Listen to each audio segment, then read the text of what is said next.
and I'm not properly centered. There we go. That's better. So, I guess I'll just jump right in saying that my low was the weather was all kinds of crazy yesterday. My high is I had a wonderful evening with my folks, and my act of kindness was I helped my mom set up the table for dinner. So with that said, good morning, and welcome to the State of My Being address, everyone. If you're not familiar with how this works,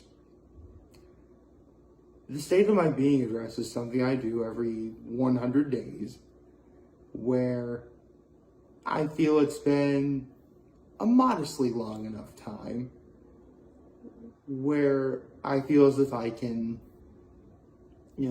elaborate on the feelings that I'm having or reminisce as to what's happened in the last, 100 days.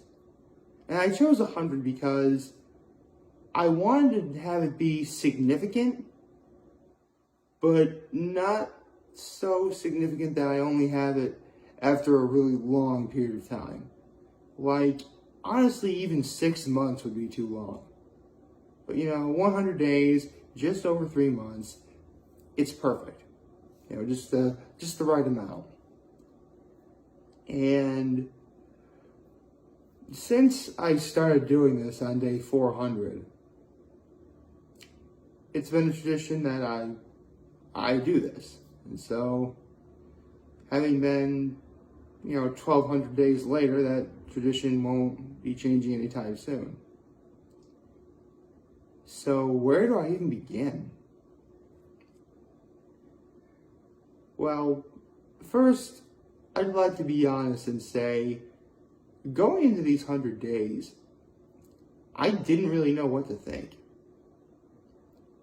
Because the previous 100 days, i.e., day 1400 to 1499, that was the entirety of the holiday season. Literally day 1400 was Halloween last year. And then as time went on, you had, Thanksgiving and Christmas and New Year's and Martin Luther King Day and Veterans Day and, Pearl Harbor Remembrance Day. Okay, maybe some of those holidays aren't what you would consider, great. But the point is, it's understandable to see that in those 100 days, a lot happened. And there really was much cause for, remembrance and celebration. And going in, I wasn't entirely sure if I was going to get that same result. I mean, we've had our share of holidays. We had, Valentine's Day and St. Patrick's Day and Easter and Mother's Day. And I love those holidays. They're great. But when you compare them to what you get during the holiday season, oh, sorry, that was my computer. When you compare those days,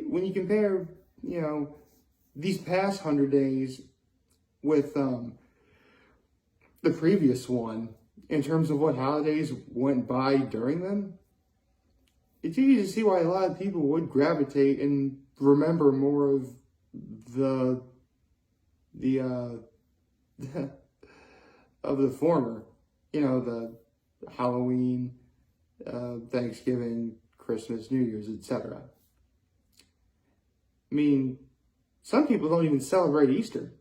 I mean, true, some people don't celebrate Christmas either, but the difference between Christmas and Easter easily is the fact that, and this is technically the detriment of Christmas, Christmas isn't just heavily commercialized and mass marketed. Easter doesn't really get that treatment.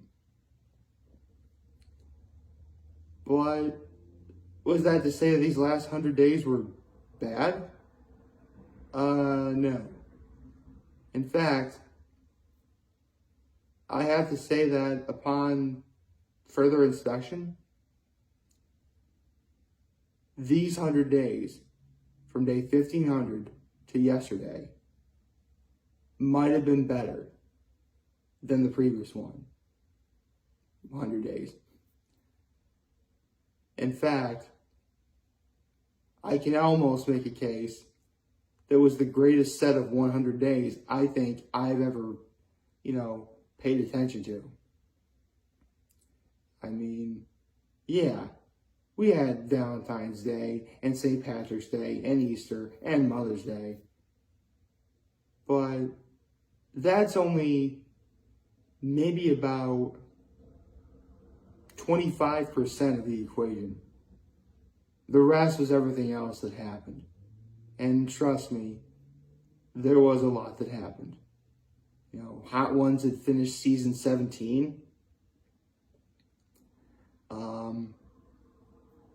Let's see, what else happened? Winter was over and spring began to arrive, and lately we've been having this, hasn't been consistent, but warmer weather. In fact, right now, we're just over a week away from going back to Keuka Lake. I'm excited for that.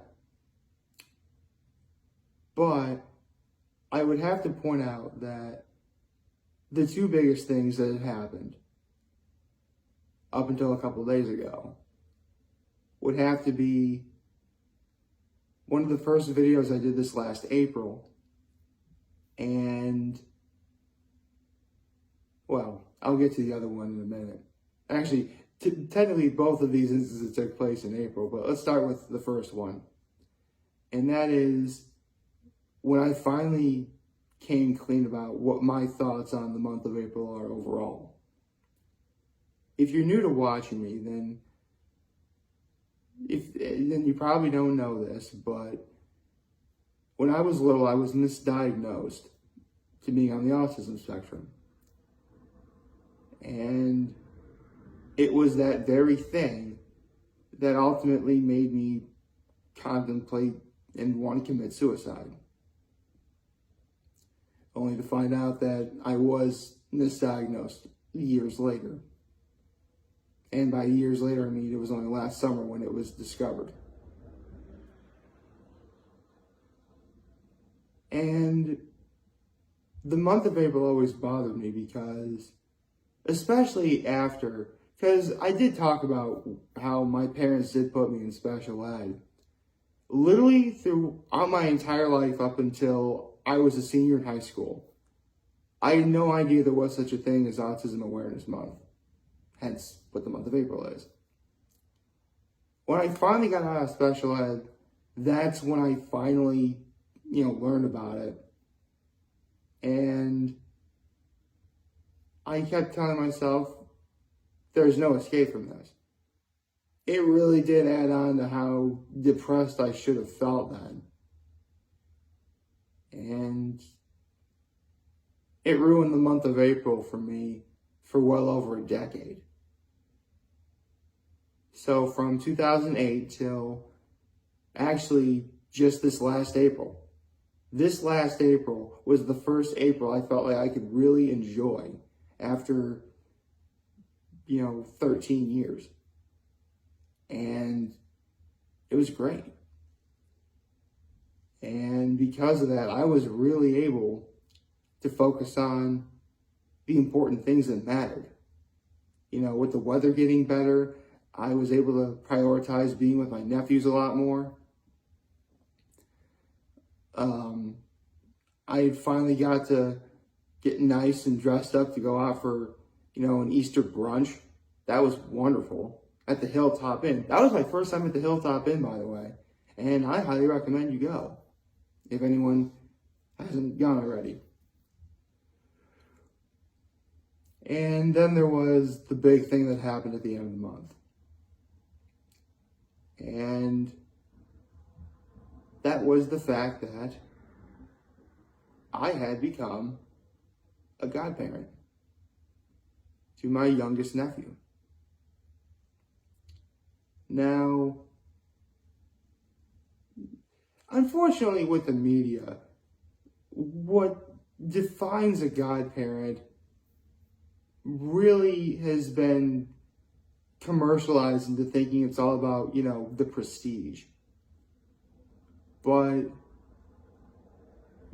and maybe this is just because I've grown up in, the Catholic faith, and I am a practicing Catholic myself.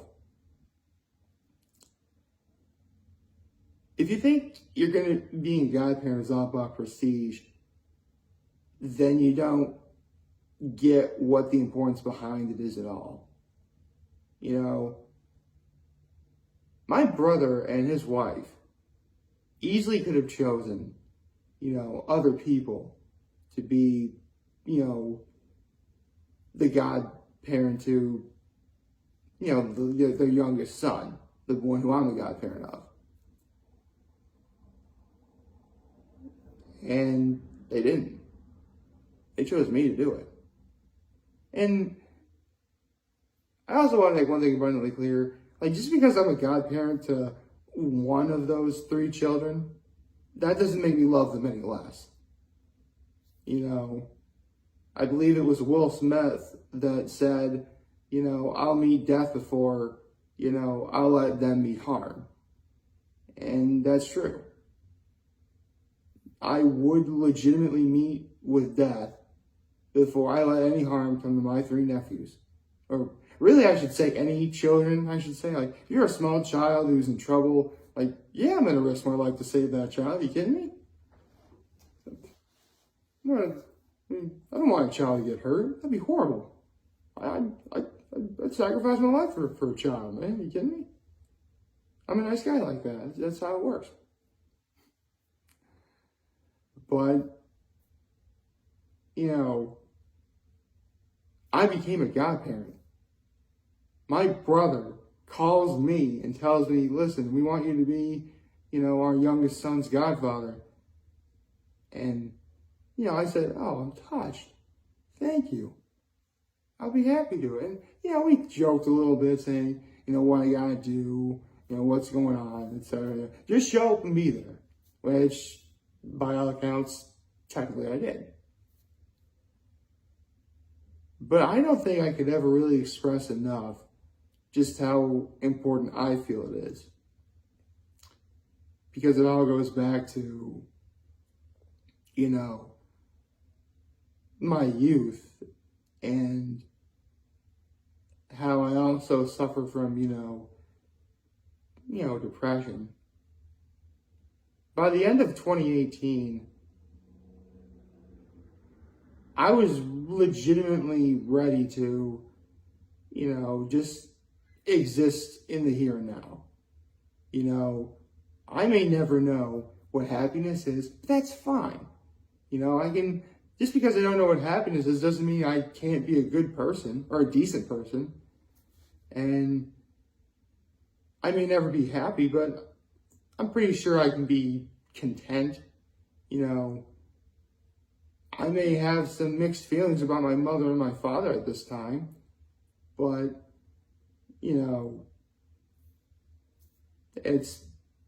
some people don't even have that, but I do. So I really should count my blessings on that. Not to mention that, those people, my family is my support system. Literally you could be the smartest individual or the strongest individual or, the best looking individual, any of those things. I guarantee you, every single one of those people have a support system.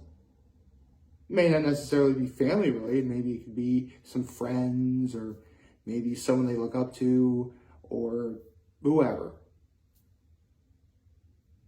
And, if nothing else, I have that support system. I'll never know what happiness is, but that's fine. Why would I ever want to be happy at this point? At this point, I'm, 28 years old. I've had one girlfriend ever in my entire life. It only lasted 3 weeks in high school. I haven't kissed anyone since March of 2013. So, if I go the rest of my life, forget happiness. I'm just never going to know what love is, right? Well, that's actually a very funny thing about love and happiness. While you can make a case that they both are of different definitions, they really are cut from the same cloth. They are intertwined in so many ways. And in the realm of love and happiness, it really can come from the unlikeliest and smallest of cases. Because since then, I became an uncle to 3 beautiful children. I became a godfather to one of those 3 children. And I have, especially in the last several months, I've made so many greater efforts into being a part of their lives. And my nephews love me. They do. They ask where I am a lot, They want to see me. They do. Like, really? They want to see me? Really? It still blows my mind they want that, because no one ever wants me. But I have that. And I love it. And I really wouldn't change any of it for the world. Which brings into the last thing I want to talk about. If nothing else had happened after I became a godparent, between then and today, I still would have said it was a pretty successful group of 100 days. Because Mother's Day was just right around there, and that would have been the last thing to do and talk about, and that would have been it. But then came what would wind up coming in the span of just a few days. There was Amphibia ending. And not only did it end, but I can definitively say that is my favorite show of all time. I never would have. If you had gone back in time and told me, Nick, you're going to wind up having Amphibia as your favorite show of all time, I was never going to believe you. But I do. And to this day, I will say Amphibia is my favorite show of all time. And yeah, say what you want about a 32-year-old grown man having a kid show as his all-time favorite show, but trust me, I'm far from being the only one. So, there you go. Not to mention, when reading One Piece, Luffy finally defeated Kaido. If you had gone back in time and told me, it's going to be here that Luffy defeats Kaido, I'm like, wait, Luffy's actually going to fight Kaido and win. Okay, I really don't believe you at all for that one. But he did. And I got to read it. And I forgot to say this on Monday, but I'll say it here. Monkey D. Luffy is a grown man. There we go. And not to mention, last night, I've been actually paying attention to, some of the foods my mom appears to trying to post on the social media. Last night, my mom made something that she's only made one other time before. And it wasn't like this. She made chicken parmesan. She's never made chicken parmesan. Except once where she got already breaded chicken patties and put sauce and mozzarella cheese on that. But here she made it from scratch, and it was amazing. I hope she makes that more often. My mouth is actually watering thinking about that, actually. And the Masked Singer finale, which, okay, I have to talk about this for last of all. And that is, I'll just say it here. Last night was probably the biggest upset in Masked Singer history. I went in there thinking that the Ringmaster was going to win, but it wasn't. The Firefly won.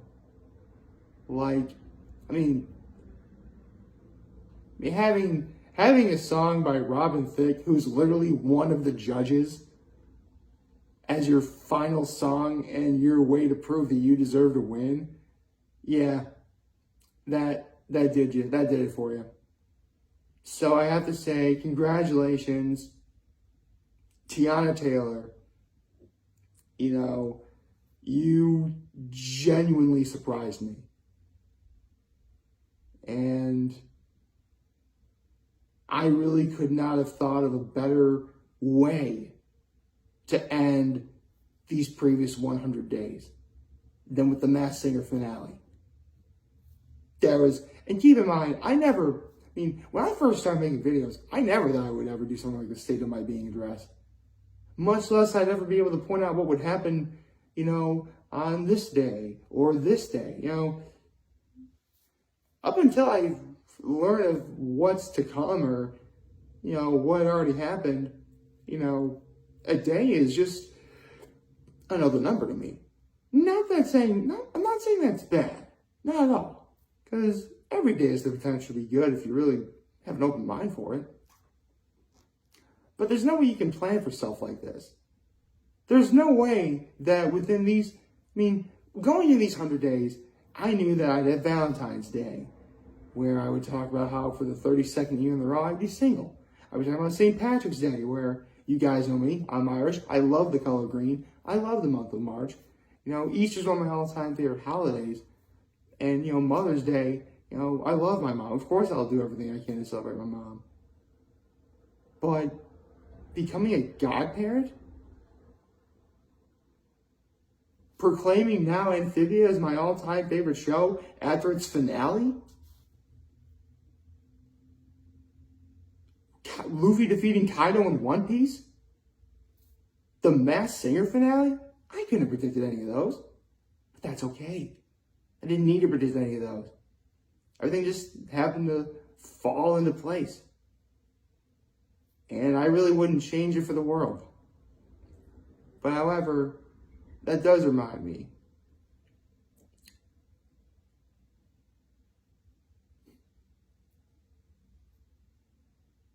Every time I do one of these videos, I always try and end with, quote, something profound, something smart, something for, you guys, my audience, to, hold on to remember for, life going forward.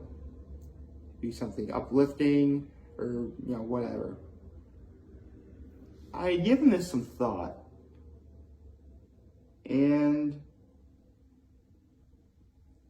at that time, I hadn't really thought of anything, but then the Amphibia finale aired. So I can think of no better quote to end this State of My Being address than with what Anne Boone Choi said in those final seconds of what is now my favorite show of all time. Because I had mentioned how I wouldn't change any of this for the world. Well, that's the thing. In the words of Anne Boone Choi, change can be difficult, but it's how we grow. It can be the hardest thing to learn that you can't hold on to something forever. Sometimes you have to let it go. But of the things you let go, you'd be surprised what makes its way back to you. Am I going to get 100 days like this? Previous one? I don't know. It may not happen this time. Maybe that underwhelming feeling I had going into this one will happen in this previous one will happen here. To be perfectly honest, I kind of doubt that. We are going back up to Keuka Lake next week. Not to mention, we got summer, Father's Day, 4th of July. Trust me. We've got some stuff to prepare for. And just like these last 1600 days, I personally cannot wait to share it with all of you. So, I am very humbled I made this 1600th video for all of you guys to watch and enjoy for today. I am hopeful that we have a wonderful Thursday. And here's to another 1600 days, I guess. And remember, if any of you guys want to talk or chat, I'm always going to be here to lend an ear, and I'll always have your back. Take care. And as usual, make good choices. See ya.